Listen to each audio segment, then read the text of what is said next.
आकाशवाणी मध्य प्रदेश से प्रस्तुत हैं प्रादेशिक समाचार।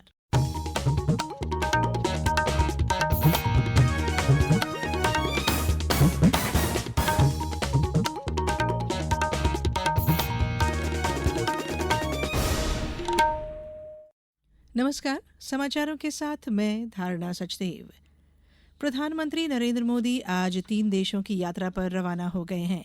इससे पहले उन्होंने कहा है कि 3 देशों साइप्रस, कनाडा और क्रोएशिया की उनकी यात्रा से उन्हें सीमा पार आतंकवाद के खिलाफ लड़ाई में भारत को इन देशों के पुरजोर समर्थन के लिए आभार व्यक्त करने का अवसर मिलेगा।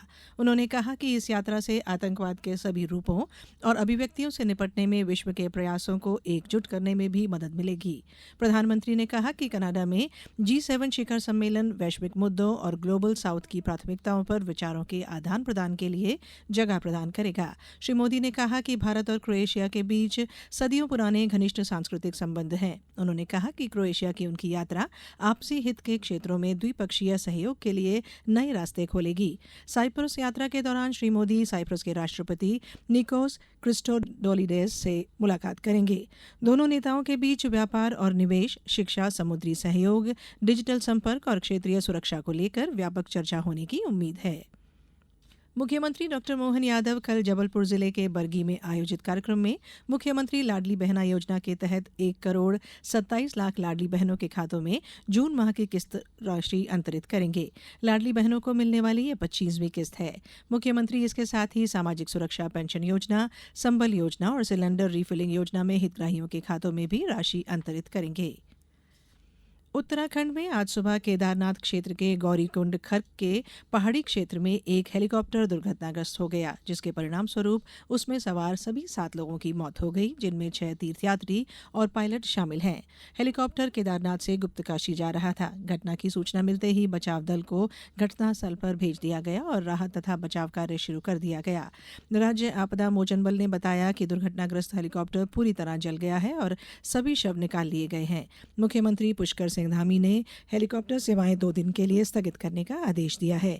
इस दुखद दुर्घटना पर गहरा शोक व्यक्त करते हुए उन्होंने कहा, बैठक में निर्देश दिए हैं कि एक सख्त एसओपी बनाई जाए। जो हमारे डीजीसीए के मानक हैं, उनके मानकों के साथ किसी भी प्रकार का कोई भी ढिलाई न बरती जाए और उच्च हिमालयी क्षेत्रों में चलने वाले पायलटों को उसका अनुभव हो, ये एविएशन कंपनियां भी सुनिश्चित करें। एक कंट्रोल एंड कमांड सेंटर यहाँ पर स्थापित किया जाए और जो इस घटना में दोषी हैं उनको तत्काल उनके खिलाफ सख्त कार्रवाई की जाए। और आज और कल हेली सेवा नहीं चलेंगी। जब तक यात्रियों की सुरक्षा सुनिश्चित नहीं हो जाती है, तब तक ये सेवाएं बंद रहेंगी, क्योंकि हमारे लिए एक भी यात्री की सुरक्षा सर्वोच्च प्राथमिकता है।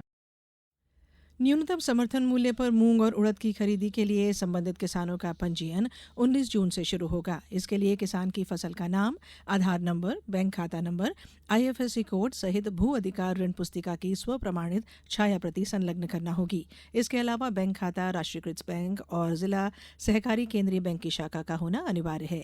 सिकमी और बटाई काश्तकार को पंजीयन के लिए आवेदन के साथ सिकमी और अनुबंध की स्व प्रमाणित प्रति भी संलग्न करना होगी।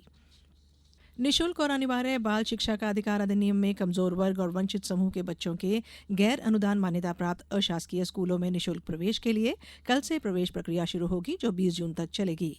प्रथम चरण की प्रवेश प्रक्रिया 10 जून को पूरी हो चुकी है। प्रथम चरण के बाद जिन स्कूलों में सीटें रिक्त रह गई हैं, ऐसे स्कूलों को उनमें रिक्त सीटों सहित द्वितीय चरण प्रवेश प्रक्रिया के लिए पोर्टल पर प्रदर्शित किया गया है। अब कुछ समाचार संक्षेप में। शिवपुरी जिले के कोलारस के डुमेला ग्राम में कल राजस्व, वन और पुलिस विभाग की संयुक्त कार्रवाई में 200 बीघा से अधिक शासकीय वन भूमि को अतिक्रमण से मुक्त कराया गया है। मंदसौर जिले में विकसित कृषि संकल्प अभियान के अंतर्गत जिले के किसानों को कृषि अधिकारियों के साथ साथ कृषि वैज्ञानिकों के दल द्वारा ग्राम पंचायतों में जाकर किसानों को लागत कम कर उत्पादन बढ़ाने और फसल विविधीकरण से जुड़ी जानकारी दी गई। और नर्मदापुरम जिले में एक पेड़ माह के नाम अभियान के अंतर्गत पचमढ़ी प्रवास पर आए मंत्रियों, सांसदों और विधायकों ने छावनी परिषद सहित अटल वाटिका में पौधारोपण किया। इस बुलेटिन में बस इतना ही। अगला बुलेटिन शाम 7:10 पर। नमस्कार।